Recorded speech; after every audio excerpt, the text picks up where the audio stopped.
Hello guys, അപ്പൊ ഇന്ന് നമുക്കൊരു വർക്കുള്ള ദിവസമാണ്. ഞാനും കായും കൂടി രാവിലെ തന്നെ സാധനം മേടിക്കാൻ ഇറങ്ങിയത്. അങ്ങനെ പോണ വഴി കർഷനെ കണ്ട് നമ്മൾ നേരെ നെസ്റ്റോ യൂണിഫോമാ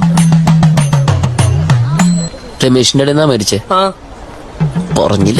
പെട്ടെന്ന് എടുത്ത് കിട്ടിയപ്പോ ഈ ഡ്രസ്സാ കിട്ടി. ഇപ്പൊ ഇത് ഇടണ്ടേന്നില്ല. അങ്ങനെ അവിടുത്തെ കഴിഞ്ഞ് പിന്നെ നമുക്ക് നേരെ ക്രാഫ്റ്റ് വെയറിൽ പോകണമെന്ന്. അങ്ങനെ അവിടുത്തെ സാധനങ്ങളും മേടിച്ച് ഇനിയുണ്ട് പർച്ചേസിങ്. അങ്ങനെ എടപ്പാളത്തെ പർച്ചേസിംഗ് ഒക്കെ കഴിഞ്ഞ് നമുക്ക് നേരെ ചങ്ങനകുളത്ത് ഉണ്ട്. അങ്ങനെ പിന്നെ വണ്ടി എടുത്ത് നേരെ ചങ്ങനകുളത്ത് കിട്ടും. എൻഗേജ്മെന്റ് വർക്ക് ആയതുകൊണ്ട് തന്നെ കുറച്ച് അധികം സാധനം മേടിക്കാണ്ട് ഞാൻ അത് മേടിക്കും. സത്യം പറഞ്ഞാൽ ഈ ഓർഡർ കിട്ടിയിട്ട് കുറേ സേവ്. പക്ഷെ എനിക്ക് ഈ തലേസണ്ട് ഇറങ്ങിയാലും ഒരു സമാധാനം ഉണ്ടാവും. പിന്നെ അവിടെ എത്തിയിട്ട് ബോക്സിലൊക്കെ ഒന്ന് വെച്ച് സെറ്റാക്കി അതൊന്ന് ഫോട്ടോ എടുത്താൽ ഞാൻ പിന്നെ നമ്മൾ വീട്ടിലെത്തിയിട്ട് നൈറ്റാണ് വർക്ക് സ്റ്റാർട്ട് ചെയ്യുന്നത്. കുറച്ച് ഞാൻ ചെയ്ത് വെച്ച് ഇനി കുറച്ചും കൂടെ പിന്നെ നേരെ വൈകിയപ്പോൾ ആലോചിച്ചു കുറച്ച് ദിവസം മുന്നേ ചെയ്ത് വെച്ചാൽ മതിയായിരുന്നു. അങ്ങനെ ഇതുമ്പോൾ കുറച്ച് വർക്കും കൂടെ ഉണ്ട്. എന്നിട്ട് വേണം രാവിലെ വീഡിയോ എടുക്കാൻ. രാവിലെ 5:30 എണിച്ച് കുറച്ച് സെറ്റ് ചെയ്തപ്പോഴാണ് വേറെ 2 ബോക്സും കൂടെ ചെയ്യാണ്ടായിരുന്നു പറഞ്ഞിട്ട് കൊടുക്കുന്നത്. അങ്ങനെ പിന്നെ ക്ലാസ്സിന് പോണ ധൃതിക്ക് അതും കംപ്ലീറ്റ് ആക്കിയിട്ട് പിന്നെ അവരെ വർക്ക് കൊണ്ടുപോയി. അങ്ങനെ വീഡിയോ എടുക്കുന്നതിന്റെ പിന്നമ്പറ കാഴ്ചകൾ കണ്ടോളി. ഇതാണ് അതിന്റെ വർക്കൊക്കെ കഴിഞ്ഞ് സെറ്റ് ആയിട്ടുണ്ട്. അപ്പൊ ഇനി ഏതായാലും പോവാം.